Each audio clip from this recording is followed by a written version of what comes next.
જી નમસ્કાર, જય હિન્દ। વાત કરવી છે આજે એક સરપંચની। હમણાં યુટ્યુબ ઉપર એક વિડીયો વાયરલ થયો હતો, તો એ વિડીયો મેં જોયો છે। એમાં એટલે આપણે ચૂંટેલા પ્રતિનિધિ સરપંચ તરીકે આપણે જેને ચૂંટ્યા છે એ લોકો કેવું સામાન્ય માણસ જોડે કેવું વર્તન કરે છે, ના કરવું જોઈએ, પણ બધા એવા નથી હોતા। પણ કોઈ એકાદ માણસ ચૂંટાઈને ખરાબ આવી ગયો હોય, કઈ રીતે આવ્યો હોય તો ખબર નહીં, પણ એવા એક સરપંચ વિશે વાત કરવી છે। ગામનું નામ થોડું વિડીયો ઉપર જાણવા મળ્યું કે ભાઈ પીપળી કરીને કોઈ ગામ છે, પીપળી ગામનો કોઈ સરપંચ છે,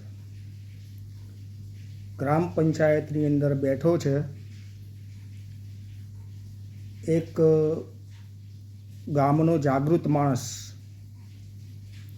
એની મુલાકાત માટે આવે છે, એની સમસ્યા લઈને કે ભાઈ ઇલેક્શન પૂરું થઈ ગયું છે, તમે સરપંચ પદે આવી ગયા છો, તો હજી સુધી આપણા ગામની અંદર ગ્રામ સભા કેમ નથી યોજાઈ? સ્વાભાવિક વાત છે, એ પૂછવા આવ્યો હતો કે ભાઈ આપણે કંઈ સ્ટ્રીટ લાઇટનો પ્રોબ્લેમ છે અને જે બી પ્રોબ્લેમ હોય, બે ચાર પ્રોબ્લેમ એને ગણાયા હતા, એના વિશે તો આપણે વાત નહીં કરીએ। પણ વાત એ કરવી છે કે એ જે જવાબ આપે છે એ બહુ ખરાબ વસ્તુ છે। એટલે બને ત્યાં સુધી એવા માણસને આપણે લાવવો ના જોઈએ, અને જો આવી ગયો છે એ માણસ હવે ચૂંટાઈ, તો વિડીયો થકી બધાએ શેર કરવાનો છે વિડીયો। આપણે કોઈ એના દુશ્મન નથી, પણ એ જે વર્તન કર્યું છે એનો સબક મળવો જોઈએ, આગળ એના ઉચ્ચ અધિકારીઓ જોડે એ વસ્તુ જવી જોઈએ, બરાબર છે? કોઈ તાલુકા પંચાયત, જિલ્લા પંચાયત સુધી જવું જોઈએ। આ તો વાત એમ છે કે એ છોકરો રજૂ કરવા આવ્યો છો, તો કે ભાઈ તે અંદર એન્ટ્રી કેમ કરી? તારે ને મારે કોઈ વાત કરવાનો બી રિશ્તો નથી। જે માણસના વોટથી ચૂંટાઈને આવેલા છે એ માણસને એવો જવાબ આપે છે, પેલો માણસ બહુ શિષ્ટાચારથી વાત કરે છે કે મને એમ કે ભાઈ એ જે માણસ વાત કરે છે સામે, તો એ સરપંચ હોય ને પેલો સામે ઊભો હોય, એવું થવું જોઈતું હતું। પણ પીપળી ગામ છે, કયો તાલુકો છે, કયો જિલ્લો છે, ક્યાં આવ્યું એ મને કંઈ ખબર નથી। તો ગ્રામ પંચાયતની અંદર ભાઈ આવે છે, ગ્રામસભા કેમ નથી યોજાઈ, હજુ સુધી નથી યોજાઈ તો ક્યારે યોજાવાની છે, તો એ સવાલ કરે છે। તો એ કહે છે કે ભાઈ હું તને જવાબ આપવા માટે બંધાયેલો નથી, તારે ને મારે કોઈ વાત કરવાનો રિશ્તો નથી, તારે ને મારે તો ઠીક છે, તારા બાપ અને દાદા જોડે મારે વાત કરવાનો કોઈ રિશ્તો નથી। આટલા સુધી એ વાત કરે છે, અને એટલો ઉદ્ધતાઈ ભર્યું મતલબ વર્તન એની જોડે કર્યું છે આજે કે મેં વિડીયોમાં જોયું છે। અત્યારે એનો વિડીયો નથી મૂકતો, જો સુધરી જાય તો ઠીક વસ્તુ છે, બાકી આગળના વિડીયોમાં એનો વિડીયો બી મૂકીશ। અને જે એ ગાળાગાળી કરે છે એ છોકરા જોડે, ઉદ્ધતાઈ ભર્યું વર્તન, અશ્લીલ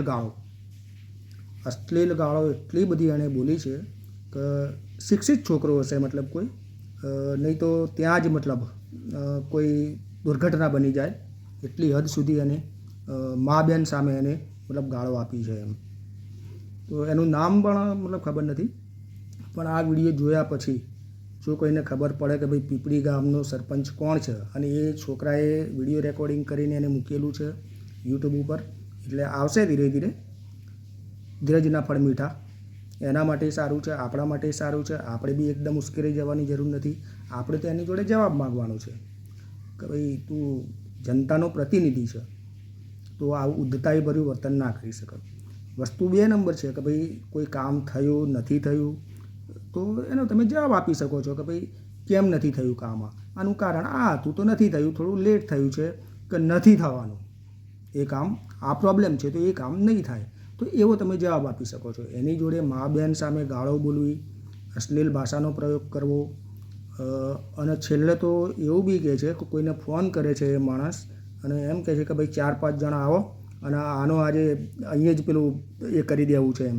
એની ભાષામાં તો બહુ ખરાબ કહેવાય એમ કે આને સબક શીખવાડવો છે અને 4-5 જણા આવો. કોણે ફોન કર્યો છે શું છે એ તો ખબર નહીં, પણ આ વિડીયો મેં લાઈવ જોયેલો છે. તો ઠીક છે, આ તો ગ્રામ પંચાયતની અંદર ચૂંટાઈને આવેલો વ્યક્તિ છે, તો કદાચ આ માણસ આગળના લેવલ ઉપર ક્યાંય ચૂંટાઈને આવે તો ગામનો જે સભ્ય છે તો એની એ વાત નથી સાંભળતો કે જે પરિચિત છે એનાથી. હવે પરિચિત ના હોય તો એના કેવા કામ કરી શકે અને એને કેવો જવાબ આપી શકે. એક તો પહેલાં તો એની કદાચ ઓફિસમાં એન્ટ્રી જ ના થવા દે. આ તો ગામનો હતો એટલે કદાચ અંદર ગયો એમ, પણ આ વસ્તુ બહુ ખોટી છે.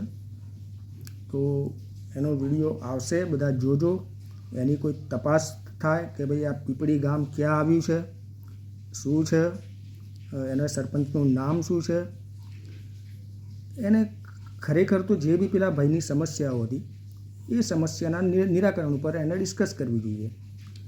તો ગ્રામસભા બી યોજવી જોઈએ. કમિટીના જે સભ્યો હોય છે એ કમિટીના સભ્યોની રાય બી એમને લેવાની હોય છે અને કમિટીના સભ્યોની રાય લીધા પછી ગ્રામજનો જે છે, ગ્રામસભા એટલા માટે જ કહેવાય છે કે ભાઈ ગ્રામજનો બી એમાં સલાહ આપી શકે છે. જે જાગૃત નાગરિક હોય છે એ જાય છે, નથી હોતા એ નથી જતા મતલબ. પણ ફાયદો તો બધાને થવાનો છે. એકાદ જાગૃત માણસ હોય અને એના કહેવાથી કોઈ કામ થશે તો ફાયદો તો પૂરા ગામનો થવાનો છે. તો એટલા માટે એ ગામના લોકોને પણ ખાસ વિનંતી, પીપળી ગામ હું વારે ઘડીએ એટલા માટે ઉલ્લેખ કરું છું કે એનું કોઈ ઠામ ઠેકાણું એડ્રેસ એવું મળ્યું નથી. જો મળી જશે તો એનો બી કોન્ટેક કરવામાં આવશે. તમને લોકોને કોઈ એનો કોન્ટેક મળે, એનું ગામ, નામ, ઠામ, તાલુકો, જિલ્લો, એ જે બી કંઈક એડ્રેસ મળે એને તમે કોમેન્ટમાં યા તો કોઈ બી સોશિયલ મીડિયાની રીતે એનો પર્દાફાશ કરવાની મતલબ કોશિશ કરીશું આપણે. તો વધુ તો નહીં કહું, પણ આવા વ્યક્તિઓને ગ્રામજનોએ જ બહિષ્કાર કરવો જોઈએ. સુધરી જાય તો એક ચાન્સ એને આપવો જોઈએ. પણ મારા હિસાબથી જે રીતે એની વાણી જે એની હતી એ એટલી ઉદ્ધતાઈ ભરી હતી કે એ એક સભ્ય માણસ છે જ નહીં. એક ગ્રામ પંચાયતની ખુરશીમાં બેસીને, સરપંચની ખુરશીમાં બેસીને જે અસભ્યતાથી વાત કરી રહ્યો છે એ માણસ, તો એ મતલબ લુખાગીરી જ છે. મતલબ કોઈ એવું નથી કે ભાઈ એ સભ્ય માણસ છે. તો કોઈ ચૂંટીને લાવતા પહેલાં પણ વિચાર કરો કે માણસ કેવો છે, કેવો નથી. સામાન્યમાં સામાન્ય માણસની બી તકેદારી રાખે એવા માણસને ચૂંટીને લાવો. અને એ માણસને ખાસ કહું છું કે તમારો મને કોઈ જો એડ્રેસ મળશે તો હું તમારા સુધી પહોંચવાનો પ્રયત્ન કરીશ. આ વિડીયો છે મારી જોડે. તમે જે ઉદ્ધતાઈભર્યું વર્તન કર્યું છે અત્યારે તો ઠીક છે, પણ કદાચ એનો કોઈ રિપ્લાય મળશે, એનો કોઈ માફી માંગતો કોઈ વિડીયો આવશે કે એવું થશે તો પછી આપણે એને ક્ષમા કરી દઈશું. બાકી એક ક્ષમાને લાયક તો છે નહીં. બરાબર છે. તો બસ આટલું જ. એનો કોઈ જે બી મતલબ ડિટેલ મળે એની તો સોશિયલ મીડિયા ઉપર શેર કરવા માટે વિનંતી છે. અને એ ભાઈના બી બહુ ધન્યવાદ છે કે એ ભાઈ એની માંગ ઉપર અડ્યો જ રહ્યો હતો એમ, અને બહુ સારી રીતે એ કહેતો હતો કે ભાઈ તમારાથી આ વસ્તુ થશે કે નહીં થાય, તમે ગ્રામસભા યોજવાના છો કે નહીં. આ જે મારા પડતર પ્રશ્નો છે એ મૂકવા છે આપણે, તો એ માણસે બિલકુલ મતલબ કોઈ વાત સાંભળવાનો ઇનકાર કરી દીધો છે અને સીધી જ મતલબ ગાળાગાળીથી જ એને વાત કરી છે. અને બાપ દાદાઓ સુધી મારે ને તારે કોઈ રિશ્તો નથી એવું એ બોલતો સંભળાય છે. અને બીજું કે ભાઈ તું કોઈ મોટો દાઉદ ઇબ્રાહિમ થઈ ગયો છે, તો એ તો દાઉદ ઇબ્રાહિમ નહોતો લાગ્યો મને, પણ કદાચ એ માણસ જે ખુરશી ઉપર બેઠેલો હતો એ દાઉદ ઇબ્રાહિમ જેવો વધારે લાગ્યો મને. તો હવે જોઈએ દાઉદ ઇબ્રાહિમનું પછી શું થાય છે એમ. તો બસ આટલું જ. સંવિધાન ધ્યાનમાં રાખી અને કાયદાકીય રીતે એની ઉપર કોઈ સ્ટેપ લેવામાં આવે. આ જ મારી એક વિનંતી છે. વિડીયોને શેર કરજો. મારો બી છે, બીજા બધા ઘણા સોશિયલ મીડિયા ઉપર લોકોએ વિડીયો મૂક્યા છે એના. તો નેક્સ્ટ ટાઈમ પછી એનો લાઈવ વિડીયો સાથે એ જે બોલે છે એ પ્રૂફ સાથે એના વિડીયોમાં મૂકીશ. અત્યારે તો એના સુધી વાત પહોંચવી જોઈએ.